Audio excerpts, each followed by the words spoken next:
ערב טוב לכולם. ברוכים הבאים להרצאה לפני האחרונה למעשה של הסדרה שלנו השנה על התורה והקוראן. הערב אנחנו שמחים לארח את פרופסור יוסף שטרן, פרופסור אמריטוס לפילוסופיה באוניברסיטת שיקגו. פרופסור שטרן עוסק הן בפילוסופיה עכשווית של השפה והן בפילוסופיה יהודית וערבית של ימי הביניים. מלבד באוניברסיטת שיקגו, שם לימד בין השנים 1979 עד 2016 ושימש שם גם כראש החוג לפילוסופיה והמנהל של מרכז גרינברג ללימודי יהדות, הוא לימד גם באוניברסיטת Northwestern, באוניברסיטה העברית בירושלים, באוניברסיטת בר אילן, בבית הספר למשפטים של אוניברסיטת פנסילבניה וב-Pontifical University of St. Thomas ברומא. פרופסור שטרן הוא עמית ספרייה במכון ון ליר בירושלים מאז 1990, ובשנים 2016-2017 היה עמית בכיר במימוניזם סנטר for Advanced Studies Jewish Skepticism בהמבורג. בין פרסומיו הרבים גם Metaphor in Context שיצא ב-MIT ב-2000, Quotations and Pictures שיצא גם הוא ב-MIT ב-2018, The Matter and Form of Maimonides Guide שיצא בהרווארד ב-2013. ספר זה זכה בפרס הספר הטוב ביותר בתחום ההיסטוריה של הפילוסופיה על ידי ה-Journal of the History of Philosophy. לאחרונה פורסם ספרו החומר והצורה במורה נבוכים לרמב"ם שיצא בעברית בהוצאת הקיבוץ המאוחד. ההרצאה, כפי שגם היה כתוב לכם בתוכנית, תתקיים בשפה האנגלית, המקורות בעברית, אז מן הסתם יהיה מיקס של שפות. פרופסור שטרן, הבמה שלך.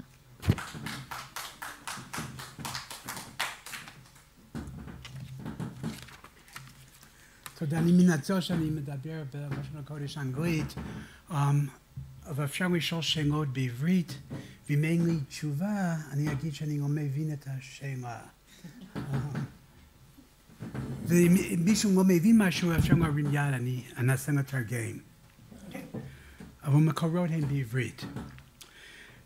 The text for my talk tonight is the story of the almost sacrifice of Abraham's son, what's known in the Jewish tradition as Aqedah Yitzchak, which is Breshit Chaf Bet, which is on the screen, okay, and in the Islamic tradition as the Zabiyah in Surah 37, okay, al-Safat, of the ranks in the Quran.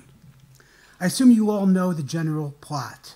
It's one of the most familiar yet horrifying stories in the history of religion. What I want to talk about tonight is the Rambam's interpretation of this story in the Moreh Nevuchim against its Islamic and Christian background, which is a wonderful example of his philosophical biblical exegesis, one of his great legacies to Jewish thought. He was not the first to engage in this enterprise. Philo-Judaeus in the first century belonged to a rich Alexandrian tradition of allegorical exegesis of the Torah, and in the Islamic world, Sadia and Avram ibn Ezra each engaged in philosophical biblical exegesis. Nonetheless, it was characteristically the Rambam who inspired and initiated a live tradition of philosophical interpretation of the Torah during the Middle Ages. In the introduction to the Moreh Nevuchim, he tells us that it has two purposes: to explain the multiple meanings of ambiguous terms in Scripture, Shemot Mishutafim, and second, to identify and interpret very obscure parables, Mishalim Nistarim, in Sifrei Nevuah. In light of these statements, many Maimonides scholars nowadays approach the Moreh Nevuchim as a work of philosophical biblical interpretation, rather than as a traditional philosophical treatise or as a work of theological kalam.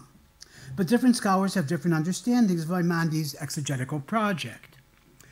Some show how Maimonides decodes or translates scriptural terms and claims into Aristotelian categories, terminology, and doctrines by establishing semantical equivalences between words or concepts. So, for example, Isha is matter, and Tselem in the Torah is the Aristotelian form, and so on. On this approach, the aim of the exegesis is to harmonize philosophy and the Torah. Others try to extrapolate from scattered verses scripture cited in the Moreh Nevuchim, a subtext consisting of Maimonides' philosophical interpretations of the larger biblical narratives from which those verses are drawn. A third approach, which is my own, doesn't try to show how the Torah can be harmonized with philosophy by reading it as, that is, translating it into Aristotle. Instead, it aims to work out how the Rambam might have read the Torah as a work with its own distinctive philosophy. The Torah is not Aristotle, but it emerged from a rich philosophical world that Maimonides believed existed in ancient Israel, with competing schools roughly parallel to all those that he knew in the Arabic philosophical tradition, including an Aristotelian-like school. This is the philosophical context for original positions that the Rambam finds expressed, especially in parable form, in Mikra, the text he takes to be the exemplary philosophical work of all time. And in this talk, I want to walk you through one example of Maimonidean parshanut of this sort. The best-known interpretation of the Aqedah, and since Kierkegaard, the philosophically most influential one, is that its lesson lies in Abraham's absolute, though absurd, faith in God's promise to make him into a nation as numerous as the stars in heaven. A second, widely held explanation focuses on Abraham's unconditional obedience to God.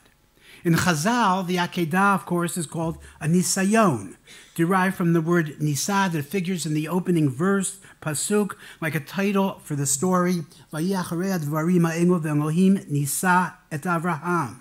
For some, this means that God put Abraham to the test. In other words, made him undergo an ordeal. For others, nisa, derived from nasos, means that Avraham was made to serve as an exemplar, a nace, or is a banner, held aloft like a banner, for others to imitate and emulate. As an extreme example of this kind, in medieval Christian Crusader Ashkenaz, the Aqedah was used as a model to justify acts of martyrdom and martyrdom of one's own children when faced with the demand to convert to Christianity or to violate the Torah. These martyrs, inspired Kedoshim, inspired by Abraham's love and fear of God, saw themselves as executing and fulfilling a sacrificial act that Abraham failed to carry out. But it's also hard not to see in these sacrificial acts of the Kedoshei Ashkenaz, in resistance to Christian persecution, the very influence of Christianity, according to which, at least from Paul on, the crucifixion and death of Jesus, a kind of martyrdom to save humanity from its sins, was itself the greatest sacrifice by God of his beloved son, Beno HaBechor, fulfilling the prefiguring act of Abraham sacrificing Yitzchak. And we'll return to this theme at the end.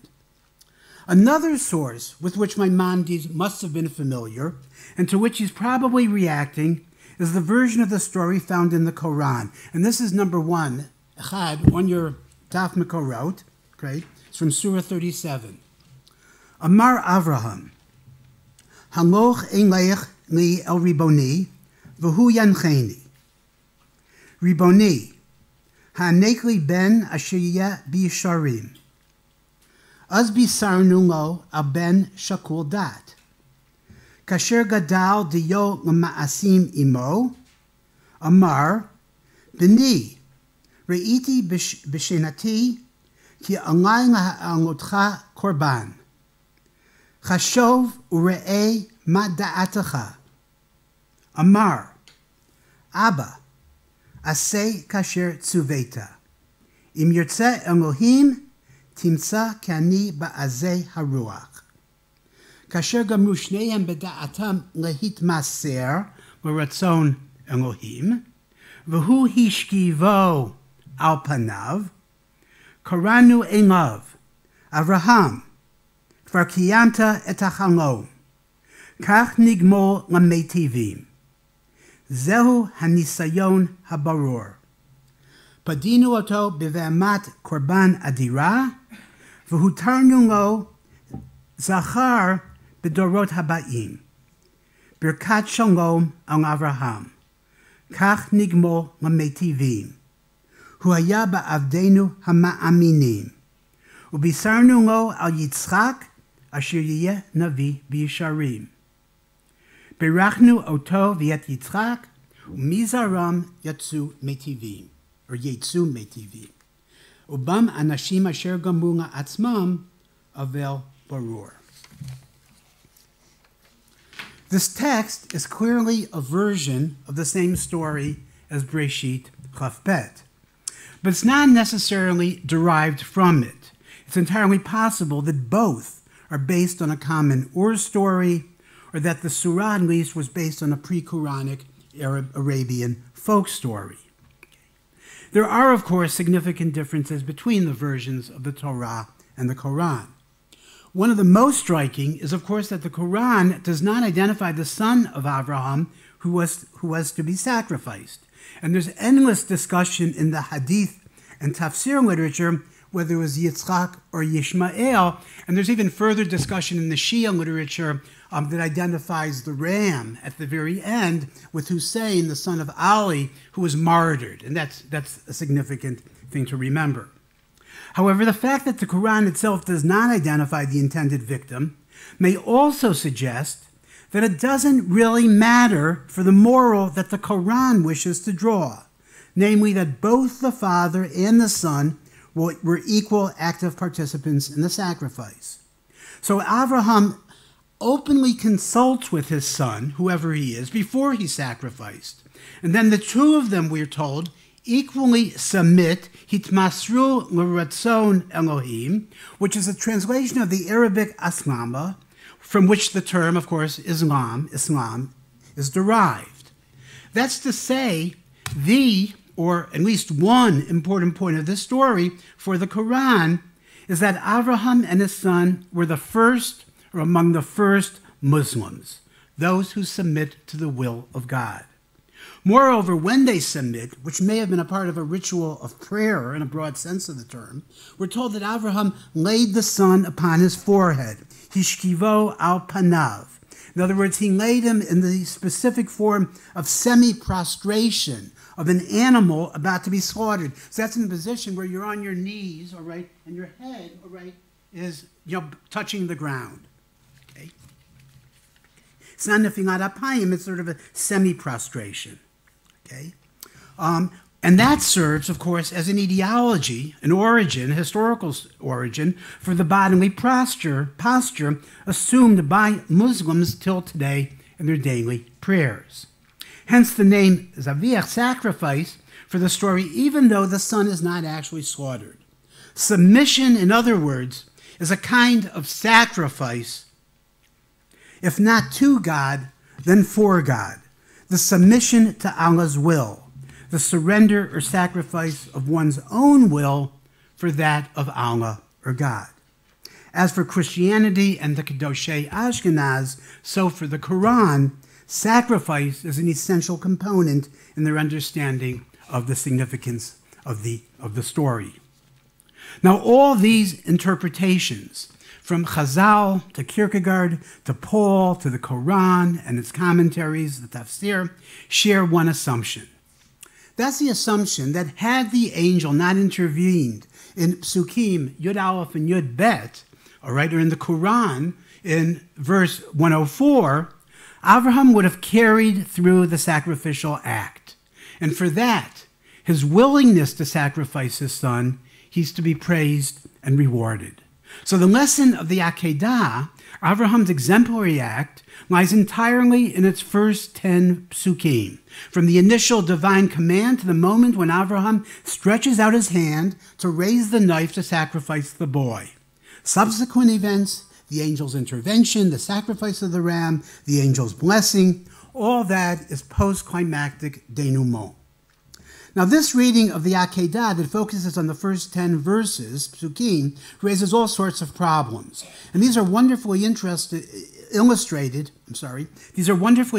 in a passage recited every morning in Shacharit, in which we ask God, and this is number 2 on the handout, Zechor lanu Hashem Elokeinu, avad hakadmonim Avraham, Yitzchak v'Yisrael avadecha, et habrit v'et hachesed v'et hashvuah, shenishbatan Avraham Avinu bahar Moriah v'et Aqedah, shakad et Yitzchak beno al gabei hamizbeach.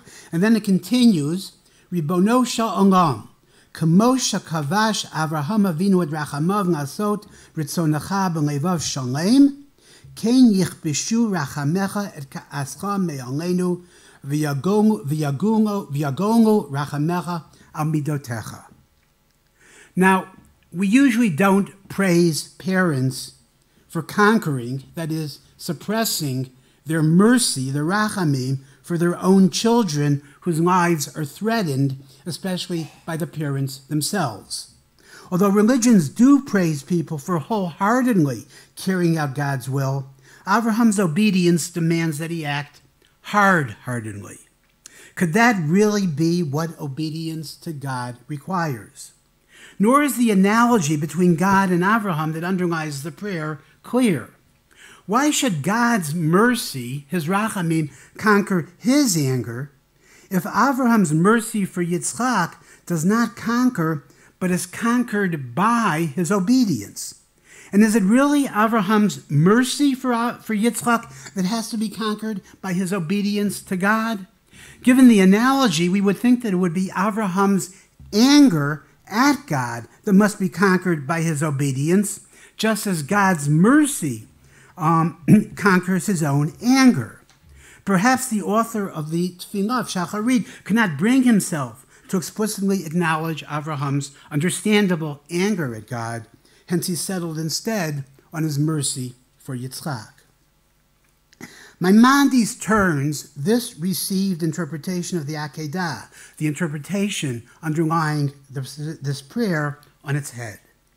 He begins by rejecting 2 standard medieval theodicies, that is, justifications for evil, exemplified by the Aqedah, that privilege its first 10 psukim. On the first of these accounts, the point of the Aqedah was to prove the degree of Abraham's faith or obedience. Okay? And this is number 3. This is a long passage from the Moreh Nevuchim, which is interpreting the Aqedah story, and I've divided it into parts, all right? And I'm only going to read the parts that are in Otiyot Boltot, in bold. So this is in 3, Shalosh Bet. Al derech hapshat hanisyonot hanizkarim b'Torah b'mkomot ela ba'im b'tor mivchan v'nisui k'dei shetivada midat emunato she'oto prat o ota uma o midat tziyuto. Inyan ze hu hakoshi hagadol ובמיוחד פרשת העקדה, אשר אין יודע אותה אלא האל ושניהם. The Rambam's objection here is that since the only being present at the event to whom this could have been proven, for the Aqedah could have been approved, was God, the interpretation presupposes that God was previously ignorant of Avram's faith or obedience, hence that God learns something, he changes, which are 2 divine imperfections. So that's one problem. The second rejected theodicy, again focused on Psukim Aleph through Yud, responds to the apparent divine injustice in putting a righteous individual like Abraham through this ordeal. And this is Shalosh Aleph, okay? And again, just from the bold. Ma shemeforsam etzel ha'anashim b'devar ha'nisayon hu sha'el manchit pega'im al adam mibli shechata kodem lachein kedei shescharo yigdal. And then skip. Ha'ikar ha'torati shu hefach ha'daya hazot hu devaro el emunah v'yein avel gam lo kol ha'chachamim sabru kedaya hamonit zot sharei amru ein mita b'lo chet v'ein yisurin b'lo avon.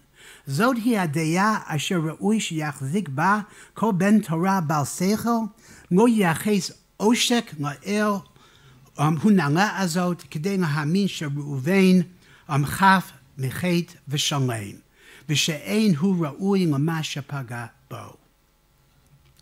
this justification for undeserved suffering is that by undergoing the Aqedah, Avraham merited or earned greater compensation or happiness in the future. In other words, suffer now, be rewarded later. To this theodicy, the Rambam again objects. Even so, even if he's rewarded later, Avram's suffering was undeserved and therefore unjust at the moment of the Aqedah. Hence, God would have been acting unjustly and wrongly at that time. Okay? So that's the second problem with these standard views that privilege the first 10 psukim. But the problems for which these rejected theodicies are proposed as solutions are problems only so long as one takes the crux of the Aqedah to consist in its first 10 psukim. Having rejected the two theodicies, Maimonides next undermines their underlying exegetical motivation. First, he shifts the significance of the Aqedah from the event described by the story to what actually happened to the scriptural text itself. And the function of the text is to serve as the model for humans to emulate and imitate. Okay? And this is Shalosh Gimel. Da, shekol nisayon hamofia b'Torah, so we're talking about a text, because that's what the Torah is. Kol nisayon hamofia b'Torah, matrato umashmu'uto, rak sheyidu anashim ma ro'uyin lahem lasot, umahim chayavim lahamin. V'chein mashma'ut hanisayon hi כאילו שייעשה מעשה מסוים שאין הכוונה לאותו מעשה בכפרט, אלא הכוונה שיהיה דוגמה שיחקו אותה וילכו בעקבותיה. Okay.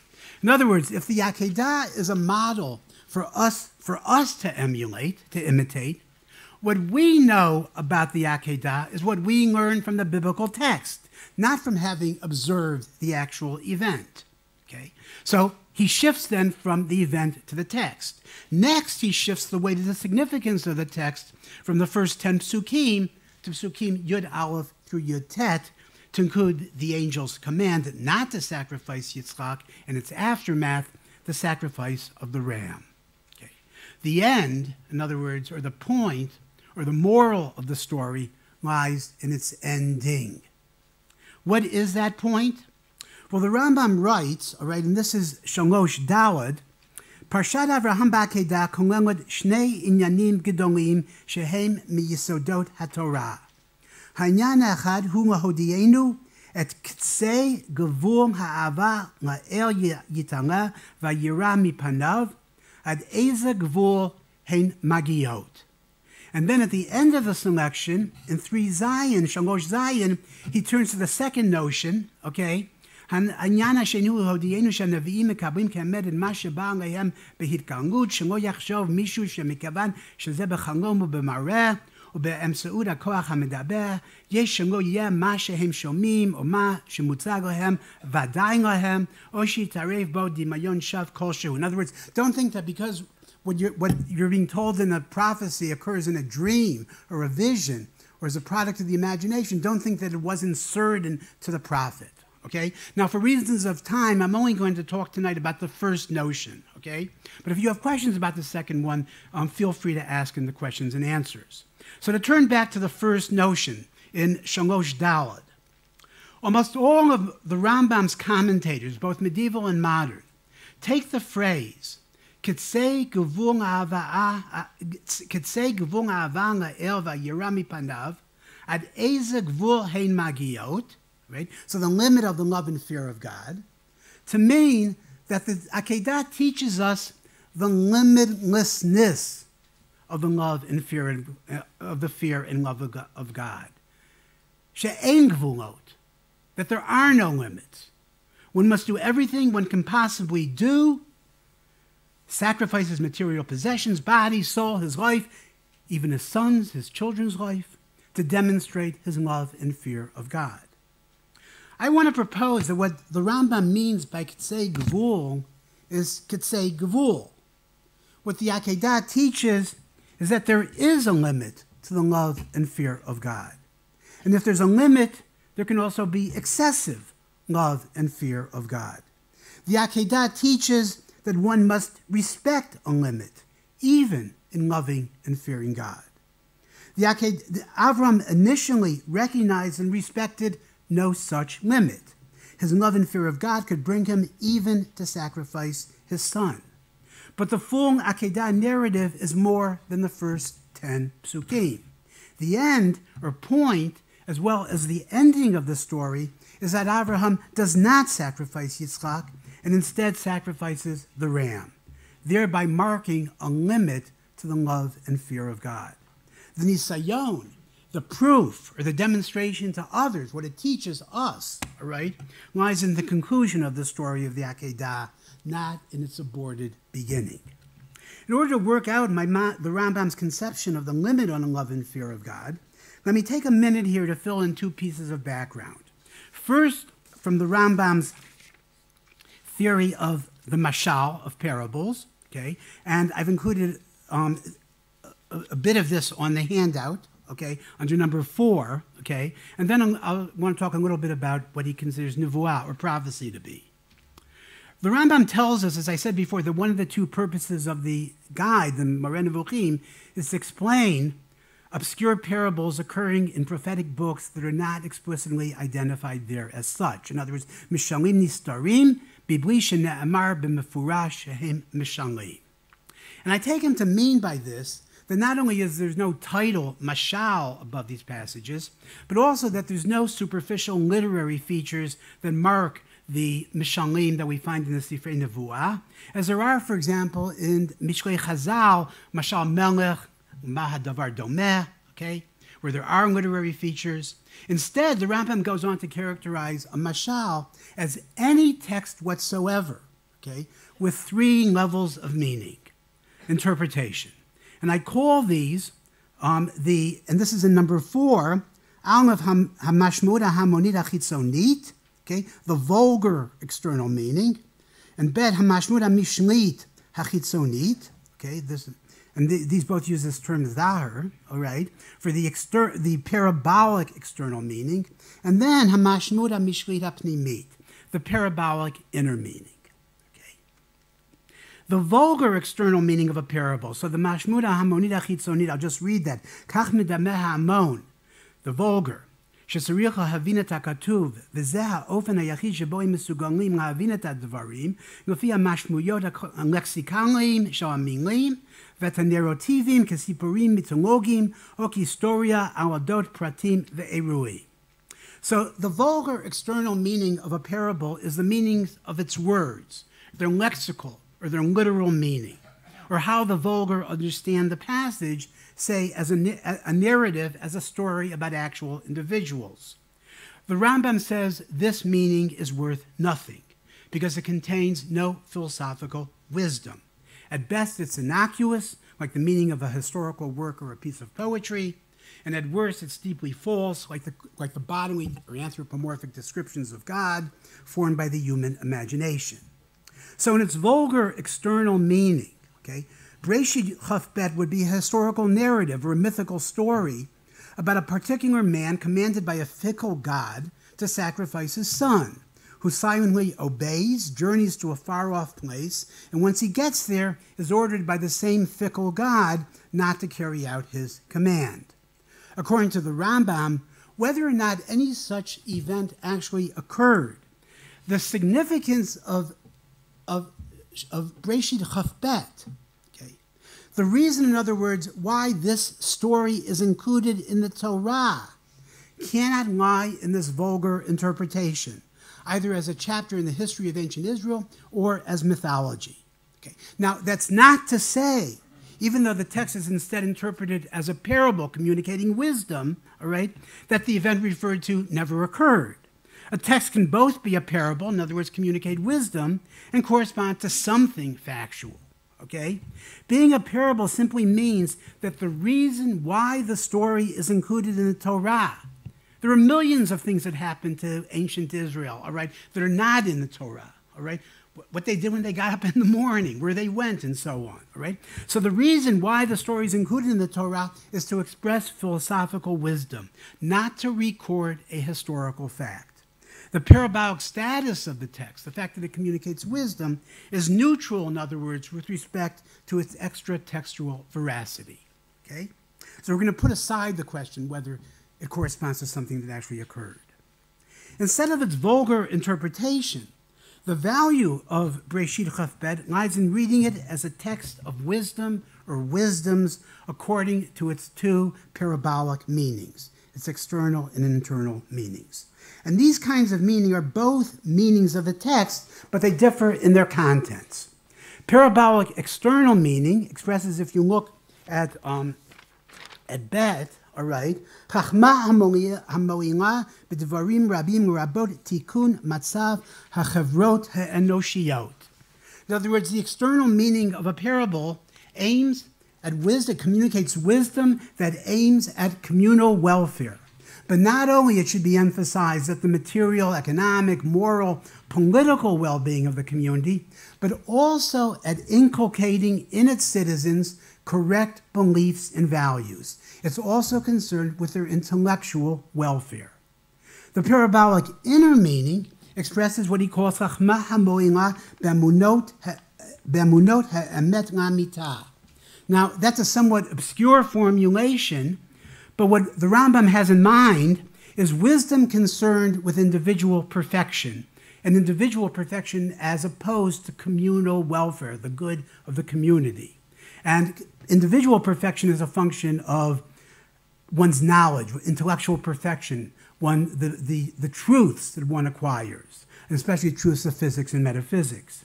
Again, for reasons of time, I'm not going to talk today. This has more to do with that second great notion communicated by the Aqedah. I'm not going to be talking about the inner parabolic meaning. But if you want to ask in the questions and answers, that would be fine. Okay, so what we're going to be concerned with is the external parabolic meaning of the Aqedah, so the wisdom that it communicates that's relevant to communal welfare, to inculcating in particular correct beliefs and values in the citizens. Now a word about Nevuah.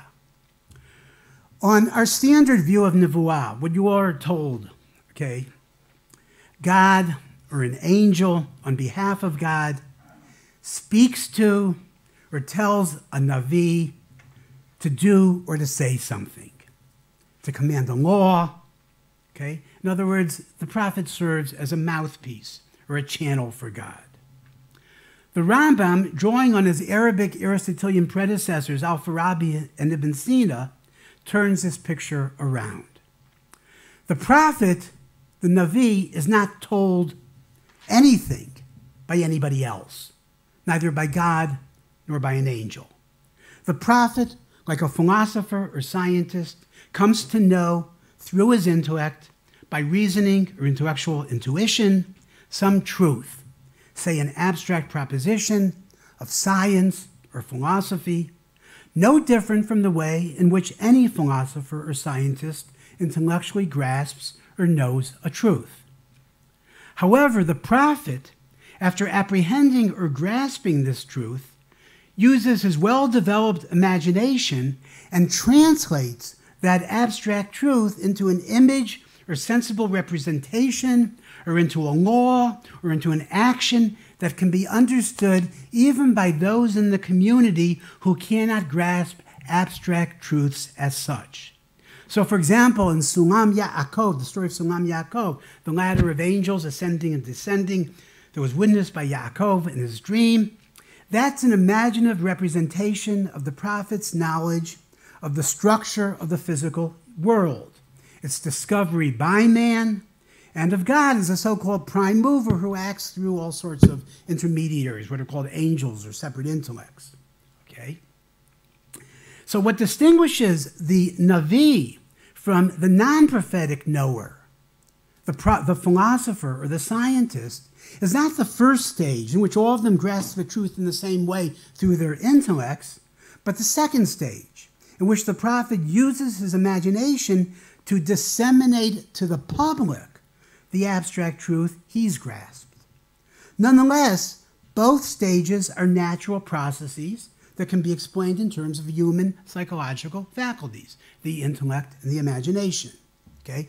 There's nothing supernatural involved in prophecy in that sense. Of course, the prophet's knowledge originates with God, who's its ultimate cause or source, But that's the way in which God is the ultimate cause or source for all knowledge of all truths by philosophers and for all physical and intellectual changes in the world. Everything physical or change, motion in general, has as its ultimate cause God. So to return now to the Aqedah, the first moral for its interpretation is that when Avraham has the prophetic experience in which he's so-called commanded by an angel to offer up Yitzchak, what we are to understand is that Avraham, through his own reasoning, came to know some truth or imperative that's imaginatively expressed by the command to sacrifice Isaac. What abstract truth that was, we'll return to in a minute. Okay. Now, the second claim about prophecy concerns angels, malachim.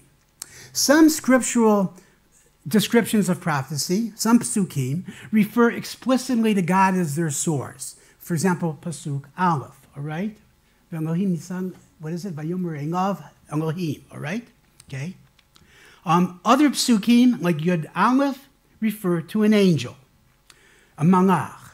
Now, a malach for the Rambam, like the literal meaning of the term, namely a messenger, is nothing but a natural instrument or intermediary through which God causes natural phenomena in this world, physical phenomena, but also intellectual phenomena, like the grasping of a truth. Angels are not sensible, corporeal beings, human-like figures with wings and halos. Their powers or faculties, like the intellect or the imagination, or physical forces like gravity or the causes of the motions of the spheres. Furthermore, God may be the ultimate cause of everything, but he always works through the intermediate causes or instruments that are called malachim. And this holds true for prophetic experiences as well.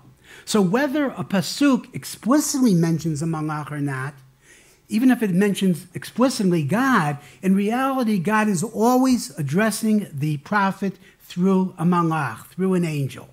But addresses also can't mean addresses. Since angels are not bodily beings, they don't have mouths with which to speak. Okay? They don't have ears with which to hear. And for that matter, they don't have arms with which to wrestle.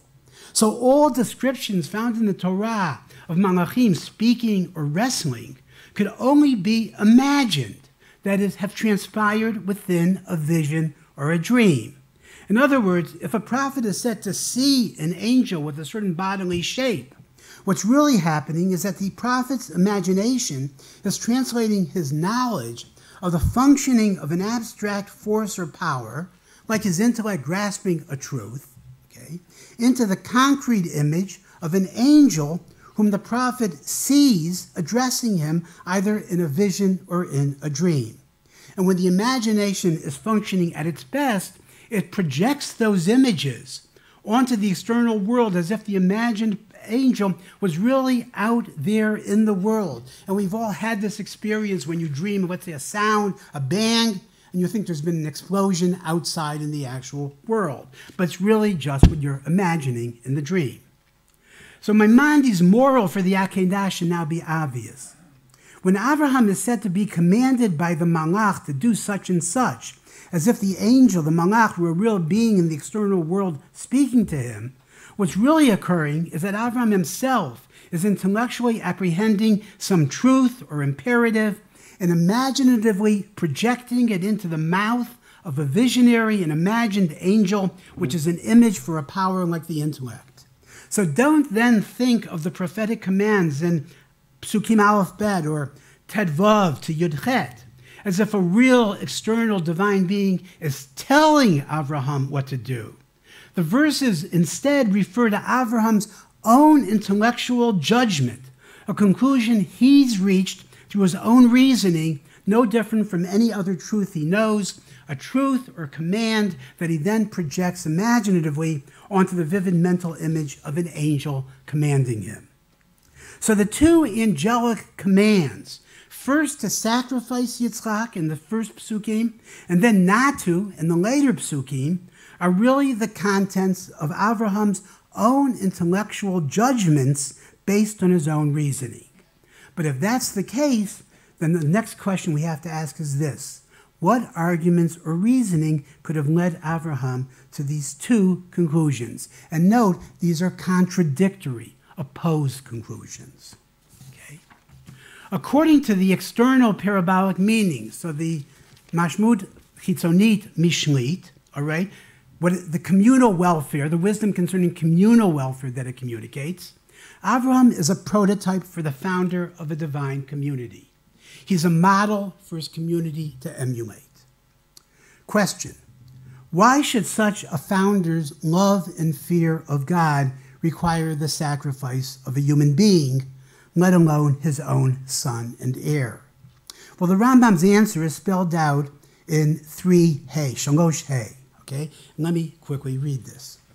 וכן נסתבר בפרשה זאת, אשר לא ישתוו אליו מסירת ממון ולא מסירת נפש, אלא זה מעל ומעבר לכל מה שאפשר שיראה במציאות, דבר שאין לדמות שטבע האדם ייענה לו.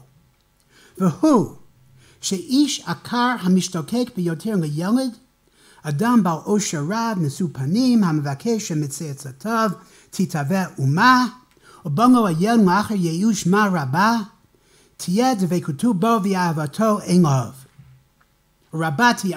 ייאוש מה רבה תהיה דבקותו בו ואהבתו אליו. אבל מיראתו אותו יתעלה ואהבתו לציית לציווייו. הוא מקל בערך הילד האהוב הזה, משליך את כל אשר קיווה לו, וממהר לשחוט אותו כעבור כמה ימים. תילו עשה זאת מיד בשעת מתן הצו, היה זה מעשה של תדהמה ובלבול בלי מיצוי התבוננות. ואילו כאשר עשה זאת כעבור כמה ימים אחרי מתן הצו אליו, היה זה מעשה מתוך מחשבה ושיקול דעת אמיתי. וההתבוננות במה שמתחייב ממצוותו יתעלה לאמיתה ומאהבתו ויראתו, ולא ראוי לטעון למצב אחר ולא להשפעת שום התפעלות. כי אברהם אבינו לא מיהר לשחוט את יצחק מתוך פחד מן האל, פן יהרגנו או ירושש אותו, אלא אך ורק בגלל אהבתו יתעלה ויראתו המוטלים על בני האדם, לא בשל ציפייה לשכר ולא מתוך פחד מפני עונש. כמו שהסברנו בכמה מקומות, לכן אמר לו המלאך, כי אתה ידעתי כי ירא אלוהים אתה, כלומר במסע הזה אשר בגללו ייאמר לך ירא אלוהים, ידעו כל בני אדם מהו קצה גבול יראת השם. I'll come back to that. The Rambam emphasizes here how unimaginably great was the sacrifice demanded of Avraham. He emphasizes that he didn't act out of passion, shock, or fear of punishment, but only after exhaustive reflection, thought, correct understanding, consideration of the truth of his command. And the proof is a 3 days journey to Har Moriah that figuratively signifies 3 days of deliberation. But what was Avram deliberating for those 3 anxious days? And why does the Rambam place so much emphasis on deliberation? But let's begin with the content of his 3 days of deliberation. We're told that Avram loves Yitzchak, his son, the seed of his religious community that will grow from him, more than any property, more even than his own life, more than anything else in this world. Avram could offer or make no greater sacrifice than Yitzchak. Nonetheless, the sacrifice of Yitzchak appears to be not as great a sacrifice as it would have been not to obey God's command. It may have been that the sacrifice of Yitzchak was, as the Rambam says, so extraordinary that one would not imagine that human nature was capable of it, but not fulfilling God's command must have been still more unimaginable than the unimaginable for the one who truly fears and loves God. Avram then faces 2 mutually exclusive options. Either sacrifice the most valuable thing for him in the world, or sacrifice, that is, surrender a command of God. To choose the latter, to surrender the command of God, would be tantamount to loving something else more than God. So by choosing, after thought and deliberation, to fulfill and not to sacrifice God's command, by sacrificing Yitzchak, Avram demonstrates his ultimate, incomparable, and exclusive love and fear of God. As we mentioned earlier, in medieval Ashkenaz, this script was played out in frightening reality. The Aqedah became a topos for acts of martyrdom, not only of oneself, but also of one's children. Faced with crusader demands to convert, to violate the Torah, and sacrifice the mitzvot, Rabbanim sacrificed not only their own lives, but also those of their children, and with their own hands. And they made a bracha, invoking the example of Abraham at the Aqedah. Acts of this kind were not limited to Ashkenaz. The Rambam also would have known of the forced conversion and mass martyrdom of Jews in the Maghreb, or North Africa, and the tragic story of the martyrdom of the Jews of Sigel Massa under the Almohadin. For many, to die for God rather than transgress or sacrifice even the least of the mitzvot became the ultimate expression of devotion to God, the truest Kiddush Hashem, the litmus test for the one who truly loves and fears God. Now, that one should die or allow oneself to be killed rather than violate specific mitzvot, yareg ve'al ya'avor, has, as you all know, a long history in halacha. Halacha obligates one to martyr oneself rather than, even under coercion, to worship avodah zarah, to commit retzach, or red murder, or to perform arayot, forbidden sexual acts. The later Amoraim extend these specific averot to any public transgression of any commandment, even a mitzvah kala, and even in the presence, even of a mitzvah kala, in the presence, public means in the presence of 10 Jews, a minyan, and to the transgression of any commandment, minyan or not, in a shat shmad, when such actions would threaten the very survival of the Jewish people or Judaism. But the Rambam's concern here, I think, is not with instances of mandatory or obligatory martyrdom, like in those cases, but with voluntary martyrdom, the state of mind in which one believes that the ultimate love and fear of God demands that one ought to die for God and even kill one's child, or the perfectionist ideal that believes that a life in which one must transgress, even under coercion, the least mitzvah of the Torah, that's a life not worth living, that it would be better to die than to live such a compromised, imperfect life, that this is the highest ideal of devotion to God. Now, one precedent among Chazal for this ideal, for this other conception of the highest worship of God, is Rabbi Akiva, in the story of his execution, who actively sought out martyrdom by teaching Torah in public in open contempt of a Roman prohibition in order to fulfill the commandment of Dvarim, Vav-Hey, V'ahavta et Hashem Elokecha b'chol levavecha v'chol nafshecha v'chol motecha, afilu notel et nafshecha, which was a verse, of course, a pasuk that he interpreted and proclaimed on the occasion of the martyrdom while he was being killed, all right, the moment he waited his whole life for the opportunity to undergo, even enjoy, you could say. A second source for this other's view might be Bachya ibn Pakuda's Chovot HaLevavot, which describes love of God in Neoplatonic terms as the desire and yearning of a soul bound to a material body it despises to withdraw from this world and empty itself of everything material and worldly. The soul, the nefesh, stands in awe and fear before the great power of God that dwarfs its puny insignificance and worthlessness, thereby bringing it to dedicate itself exclusively and totally to the deity, to the God. Bachya's paradigm of such a God lover, someone who thinks of himself his life in this world so insignificant that he should just devote himself to God, as Avraham, who demonstrated his total love of God through, among other things, and this is in 5 from Chovot HaLevavot, Kvar matzanu Avram Avinu alav shalom hera avato be'Elohim b'chol hapanim ha'elu, Ma shehera, skip a little bit, Ma shehera binyan Yitzchak min ha'mehirut v'ha'charitzut, the enthusiasm, v'hu horeh al havato azaka be'Elohim u'levavo ha'ne'eman. Okay? In other words, Bachya takes out, and then he goes on to say, just look in the the continuation, Umehem sheyitnadev benafsho v'gufo mamano ubanav b'ratzon ha'el yitbarach. In other words, Bachya remarkably takes Avram's offering of Yitzchak to be nothing less than Avraham sacrificing his own life, as if Yitzchak's life was simply an extension of his own. Okay? So again, in these passages, Bachya conceptually links love, fear, and the death of oneself and one's children for God. So dying or martyrdom becomes the fullest expression of the ultimate love of God that involves emptying all of one's thought of anything other than God. Those are the arguments that might move one to die for God.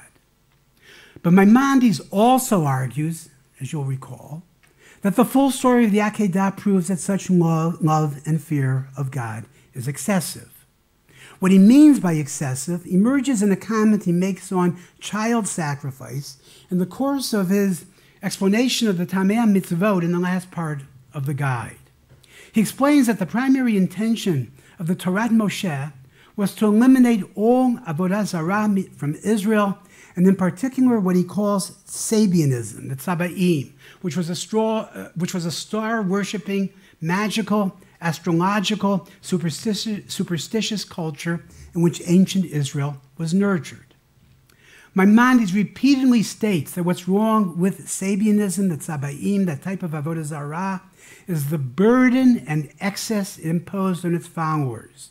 And what he means by that is that the Sabian practices were not only unnecessarily demanding, but also that they expressed untrue opinions and required useless practices which brought about a waste of lives in vain and futile things. In contrast, he says, the mitzvot of the Torah are equibalanced, matters of worship in which there is no burden and excess. And as an example, the Rambam tells his reader, and this is number 6, okay, can look at the bold, Re'ui nochon lahashvot ben srefat adam et yilado v'shem pulchan v'ben srefat gozal shel Yonah. Lashon haTorah hu ki gam et mehem v'et bnoteihem yisrefu be'esh be'eloheihem. Zot hayta avodatam le'eloheihem ve'ilu avodotenu b'me'ein zeh l'srof gozal shel Yonah o af mulo hakaf solet. Now what's wrong or excessive about child sacrifice is also that it's useless, vain, and false. And the Rambam points to 2 deeply mistaken motivations for martyrdom, either of oneself or one's child. Some think that they demonstrate their love and fear of God by blind obedience to God's commands, especially when they let themselves be killed, that is, when they do whatever it's humanly possible for them to do, simply because they believe that it's God's will for no other reason. And that's mistaken because it assumes that God issues his commandments for no reason, when in fact, all his commandments have reasons, indeed reasons that aim at the human good, which is never death or suffering. Others think that dying or sacrificing their young out of love for God is in turn reciprocal. It's loved by God, because dying is the purest, highest worship of the one God, something for which you can't get anything in return. This, from Maimonides, is a false, even idolatrous belief. It's avodah zarah. It's hateful and odious to God. Because idolatry, for the Rambam, is first and foremost the deeply false belief that God is a body, that he's corporeal, that he has parts, that he's not absolutely one. To believe that bodily death constitutes worship of even the one God is to worship God through a bodily corporeal medium. And such a bodily mode of worship, even of the one God, is idolatry, avodah zarah. And this, I would add, is precisely Rambam's criticism of the sacrificial interpretations of the Aqedah, in other words, those of Christianity, the Quran, and Kedoshei Ashkenaz. They all take a material, corporally, bodily conception of the mode of worship of God to be the proper worship of the one, the true God, the utterly immaterial and thus incorporeal and unbodily God. With this background, we can now say how Maimonides read the Aqedah as a mashal, a parable expressing wisdom concerning communal welfare. Avraham's initial decision to sacrifice Yitzchak out of love and fear of God, however noble those motives, was nonetheless cut in the same mold as Sabian idolatry. And that's why the Rambam says Avram, in fact, went up to the top of a mountain, because that was following idolatrous, that is Sabian custom. And this is in number 7. ידוע שעובדי עבודה זרה היו פונים לבנות מקדשיהם להציב את צורותיהם במקום הגבוה ביותר שהיו מוצאים שם ההרים הרמים, לכן הבדיל אברהם אבינו את הר המוריה בשל היותו ההר הגבוה ביותר והכריז שם את ייחוד השם. But furthermore, Avram was simply following the ideal Sabian form of worship of God through a rite in which a man burns his child for God. For all his opposition to the content of Sabian idolatry, Avram was in the grip of the Sabian picture, or psychology, of the highest mode of divine worship, that one expresses one's ultimate love of God by bodily dying for God, that the test of one's true love of God is one's willingness to die for him and to kill one's child. So, like the Sabian practice, Avram's attempted sacrifice of Yitzchak was an expression of excessive, false, vain, and useless, in a word, idolatrous love and fear of the one God. Worship that is not excessive, fear of God within the proper limits, is exemplified by Avram's sacrifice of the ram. When the angel, the Malach, tells Avraham, and this is at the end of 3 Shalosh Hey, right? The very end of that. Ki ata yadati ki yirei Elohim ata, chomer b'maseh zeh asher b'gvolo yamer alecha yirei Elohim. Yedu kol b'nei adam ma hu k'tzei gvul yirat Hashem.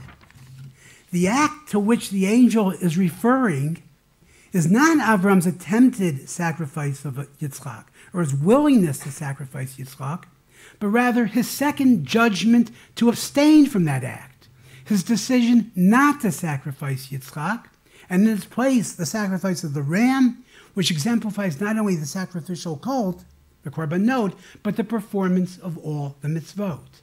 As the Rambam continues in his explication or definition of the phrase Yirei Elohim, and this is Shalosh Vav, okay, v'tziyein shetachlit kol Torah kulan l'rabot hatzivuyim ha'yisurim v'havtachot v'asipurim v'akumulim ba hi davar echad hayira mimenu yitan leh.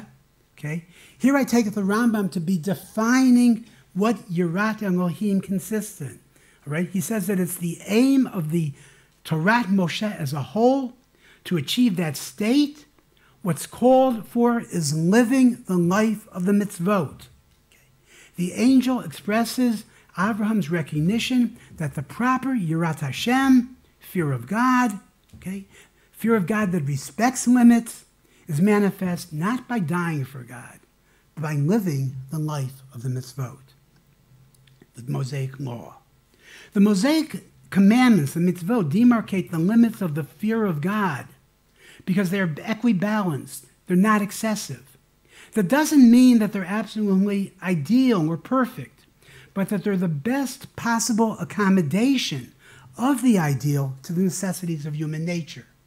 Recall the Rambam's statement that God's command to Avram to sacrifice his sole child, an heir, was something unimaginable given human nature. That's not to say that there can't be intellectually sound arguments for such a course of action, martyrdom, for certain individuals in defined circumstances. There are times when exceptional individuals ought to be willing to die for their beliefs and even sacrifice their family and children. You go to war for your beliefs, for your values, to stop evil. But given human nature, which is constituted by more than intellect, by all the emotional, sensible, psychic, and non-rational faculties that feed into our imaginations, a law for everyone that demands martyrdom is indeed unimaginable. It's not a normative option for the general member of the community. Such an ideal directed at martyrdom focuses on extreme moments, crises to identify the true worshiper of God. It's uncompromising, tolerating no accommodation to human nature or different natures. Okay? It's desperate. A law, however, precisely because it is directed to the good of the community at large, for everyone, must delimit its ideals to the contours of human necessity. This Maimonidean fear of God, achieved through the commandments, the mitzvot, is not Bachya's. Rather, it's reverence of the kind that the Rambam describes as a state intended to be inspired in those who enter the Beit HaMikdash, a part of the law again prefigured by Avram's sacrifice of the ram. For reasons of time, I won't read out the laws I've included on the handout from the Mishneh Torah. This is in number 8. But the fear of God they describe is a matter of respect for boundaries and limits, restraints and self-control, self-discipline, attending to and not forgetting where and when one is, knowing one's place. This is not fear that would move one to die for God. It demarcates what we call Yirat Shamayim, okay, a life of Yirat Shamayim, a sensibility inculcated by the mitzvot that serve now, in Pierre Hadot's words, as spiritual exercises or training. I want to conclude with one textual reason. Do I have time to just do? Okay. With one textual reason why, despite our argument, one might give priority to the first 10 psukim and take the lesson of the Aqedah to be Avram's initial judgment to sacrifice Yitzchak. In psukim Yud Bet and Tet Zayin, after commanding Avram not to sacrifice Yitzchak, the Malach nonetheless commends him for not having withheld Yitzchak, for having been willing to sacrifice him. These angelic pronouncements apparently locate the focus of the story, again, in the first 10 psukim. But Maimonides nowhere explicitly mentions these 2 psukim. But they introduce an odd ambiguity or ambivalence into the story. At the very moment when the Malach commands Avram not to sacrifice Yitzchak, or when Avram recognizes that, he also praises him, or Avram says that there was something commendable about having been willing to do so, implying that he had good reason to sacrifice him. I want to propose that the Rambam addresses this ambiguity by incorporating it into his own account in the Mishneh Torah, albeit indirectly. Despite his critique in the guide of the religious psychology of voluntarily martyring or dying for God as a communal ideal, the Rambam of the Mishneh Torah rules that it's halachically obligatory to martyr oneself in specific circumstances. He spells out all the rules in the Gemara that govern martyrdom. He draws all the relevant distinctions concerning the motives of the coercer, whether he's an ones or he does it b'tava, the kind of commandment being transgressed, whether it's a mitzvah chamura, kala, whether the avera is b'farhesia or in tzina, in private, whether it's b'shad hashma, at the time of persecution or not. The entire legal apparatus remains in place. But like the ambiguous biblical texts of the Aqedah, Maimonides' presentation of these halachot acknowledges both sides of the story. On the one hand, he commends and praises the martyrdom of exceptional individuals like Daniel and his friends and Rabbi Akiva. On the other hand, he offers an alternative anti-martyrological paradigm of the one who is Mekadesh et Hashem, the traditional phrase for the martyr, okay, the Kadosh. This is the Chacham, who he says is extremely exacting of his own behavior, who acts lifnim mishurat hadin, within the line of the law, whose interpersonal relations are always good-natured and friend-like, who respects even those who don't respect him, who's honest in business, pious and learned, loved and praised, and imitated by all. The one who lives this kind of life, even if not always perfectly, not the one who dies rather than compromise it at all, is Maimonides' preferred model of the one who sanctifies God and thus reenacts the Aqedah. But his most telling acknowledgement of his preference for living over dying emerges at the very beginning of the Hilchot of Kiddush Hashem, and this is number 9. And I'll just read that first halacha. Kol Beit Yisrael mitzuvin al Kiddush Hashem hagadol hazeh shnamar v'niktashti betoch b'nei Yisrael. Umuzarin shalom lachalalo shnamar v'lo tachalelu et shem kadshi. Ketzad. How do you perform this act of Kiddush Hashem? Kishyamod oved kochavim v'ya'anos et Yisrael la'avor la'achad mikol mitzvot amorot b'Torah o yahargenu. You'd expect him to say, Ye'areg v'al ya'avor. Right? That's the classic form of Kiddush Hashem. Die rather than transgress. But instead he says, Ya'avor v'al ye'areg, shenemar b'mitzvot asher yaseh otam ha'adam v'chai b'hem v'lo she'yamut b'hem, v'met v'lo avar, harei zeh mitchayev b'nafsho. It's nothing but remarkable that the Rambam opens his laws of Kiddush Hashem with a case that requires one not to die, not to martyr oneself, but instead to commit a transgression rather than be killed. And this proof text, Vayikra Yudched Hey, tells it all. The primary way to sanctify the name of God is by living according to the mitzvot, right? Including when the mitzvot tell you to transgress a mitzvah.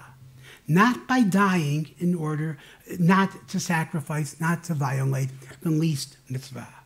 Indeed, the self-righteous individual would have himself be killed when the strict law enjoins that he transgress a mitzvah, okay? Mitchayev b'nafsho. He bears responsibility for his own life, his own death. A charge the Rambam repeats 3 times in the chapter.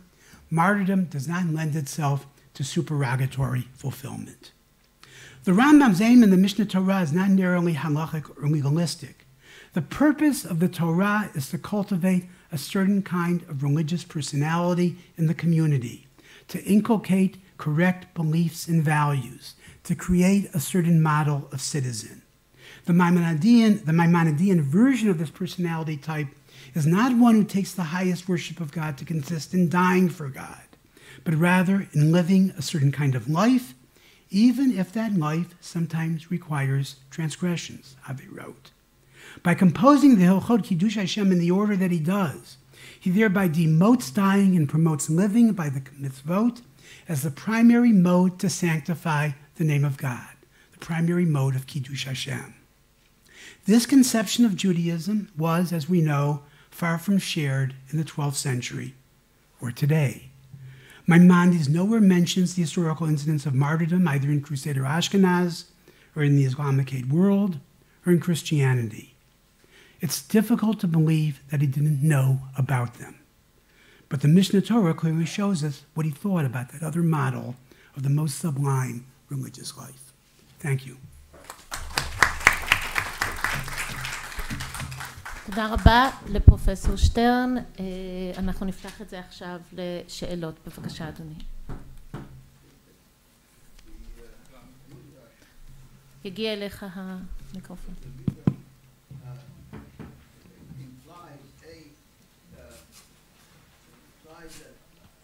Maimonides' point of view is the correct one.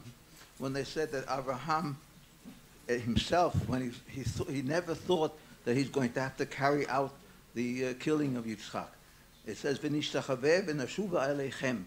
The Midrash says that Abraham said, "We'll submit to God's will, nishtachaveh, and we'll come back."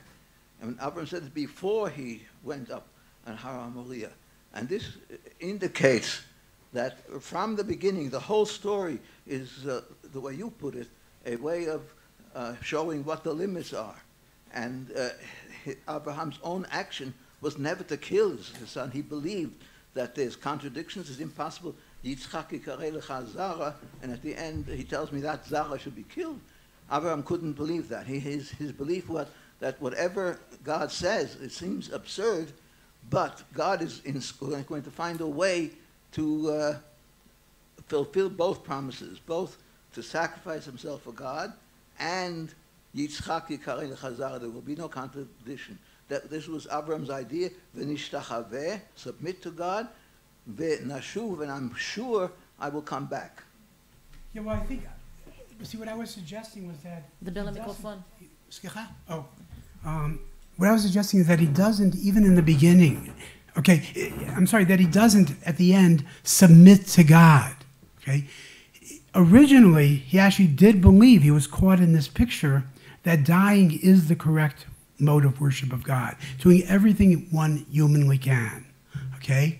And what he really realizes at the end is not the midrashic moral, all right, that you should submit to God. You really know always that he's not going to, I mean, that he's not going to demand of you the life of your son, right? I mean, the Rambam's not reading it again as a story, a narrative about an individual, that, right, it's a parable, right? What he realizes at the end is that there are limits. There are limits to submission, okay? And those limits would have really precluded the possibility, as it were, from the start of submitting one's life or one's child to God. יש עוד שתי שאלות פה. אנחנו אולי נעביר את זה הלאה. לשם למעלה. אני אשאל את השאלה בעברית. בסדר. ואודה גם אם התשובה תהיה בעברית גם כן. תודה. במקור הראשון שאתה כותב, קוראן, סורה 37, הערוכים, כן. היינו סורת הספת כן. בערבית, מפסוק 39 עד 111, מדברים שם על עקדה, העקדה. כן. פשוט. לא מוזכר שום יצחק שהעקדה נהייתה לגביו. רגע. אני אומר, לא מוזכר בפסוקים האלה, מ-99 עד 111, שהעקדה היא מתייחסת ליצחק. נכון. מדובר על בן. כן. מדובר על בן, ולא מדובר על יצחק. בסורה, בפסוקים, אחר שמספרים על העקדה, על הבן של יצחק, על הבן של אברהם, מדברים, אומרים, ובישרנו לו על יצחק, אשר יהיה נביא בישרים, ובירכנו אותו ואת יצחק וכו'. פעמיים מוזכר יצחק לאחר מכן, כאשר ללא שום קשר לעקדה בכלל. עכשיו, זה דבר אחד. הפרשנות של ג'לאליין אומר, לפי מה שקראתי, הוא אומר, העקדה היא מתייחסת ליצחק, לא בגלל שמוזכר יצחק לאחר הזכרת העקדה, אלא הפרשנות שלו אומר, העקדה היא של יצחק. בעוד שפרשנים אחרים של הקוראן מדברים על ישמעאל, עקדת ישמעאל. אודה לך אם תתייחס לשתי הפרשניות השונות של העקדה ביחס ליצחק מצד אחד וביחס לישמעאל מצד שני. תודה. לא, זה נכון, הזכרתי את זה בהתחלה כשאמרתי שלמרות שהקוראן בעצמו לא מזכיר, לא מזהה מיהו הבן, כן? בתפסיר, כן, מוזכר גם כן, יש שינוי דעות, אם זה יצחק או ישמעאל, זה תלוי אם התפסיר באמת מקורו בדמשק, אוקיי, או במכה, זה תלוי אם אתה רוצה לפרש את העקדה כסיפור מקורי, או foundational story, סיפור יסודי, או לערבים בכלל, או לערבים, אז זה מתייחס למכה, או למוסלמים לגמרי, כן? כולם, גם כן הלא ערבים, וזה מתייחס ליצחק בדרך כלל. יכול להיות שגם כן, כשהוא אומר פה, היה בעבדנו המאמינים, יש היסטוריונים שטוענים שבהתחלה באמת אסלאם, או אלו שעקבו אחרי מוחמד, לא ראו את עצמם בעיקר כמוסלמים, ראו את עצמם כמאמינים. כקהילת מאמינים, והקהילה הזאת כללה גם את יהודים ונוצרים וגם ערבים, כן? ואלו שהיו פגנים והתאסלמו, כן? אז יכול להיות שגם כן הסיבה שהקוראן בעצמו לא מזהה או זה, או יצחק או ישמעאל, כדי באמת לכלול שניהם תחת כאילו המטריה הזאת. אז אבל יש הפרשנות גדולה על זיהוי הבן. תודה. שאלה עוד אחת למעלה. כן, בבקשה. אני אשאל גם כן בעברית. בסדר.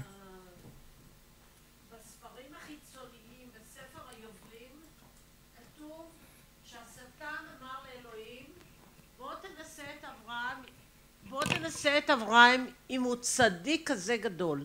כלומר, הפתיחה בספר היובלים היא כמו בספר איוב. כן. במילים אחרות, זה היה רעיון שטני, לצערי הרב. אתה לא הזכרת את זה, אבל לא חשוב. אני בדקתי את היחס לעקדה. חוץ מקירקגור, שחשב שאברהם היה מאמין גדול, רוב הפרשנים חז"ל טענו שאברהם לא הבין. אחד טען שאלוהים אמר לו, תעלה את הבן שלך על הר, תלמד אותו איך מעלים עולה, אבל אל תקריב את בנך חס וחלילה. ואיכשהו, מה שאני יודעת על הרמב"ם, או שאני מבולבלת או שאני מאוכזבת, כי אני הייתי מצפה מהרמב"ם שאם הוא מדבר על הקרבת אדם כדי לא לעבור על המצוות, קידוש השם בתקופת הצלבנים, אבל לא על הקרבת ילדים, הרי בפירוש הייתה נטייה בתורה להילחם במולך, בעבודת אלילים. כן, זה מה שאמרתי, זה מה שטענתי. כן, אבל אמרת אבל יש מדרשים גם כן שטוענים שהוא באמת הקריב את יצחק, שיצחק מת ואז הוא יחיה אותו. לא, הבעיה שלי היא לא עם אברהם, אלא עם הרמב"ם. הרמב"ם אומר לא להקריב, לא להקריב. שהמסר של הסיפור היא הסוף. לא להקריב בן אדם, לא למות בעד האלוהים. זה המסר. הוא אפילו אומר מתחייב בנפשו. כן. טוב. בכל אופן אולי שמעת שהיה מקרה לפני כמה שבועות שאישה הטביעה את בנה, שהיא חשבה, השכינה אמרה לה לעשות את זה. טוב. כן. תודה רבה לפרופסור שטרן, תודה רבה לכם, שבוע טוב, ל"ג בעומר שמח. יש לנו ל"ג בעומר השנה. נתראה בשבוע הבא, כאמור זה המפגש האחרון שלנו לסדרה.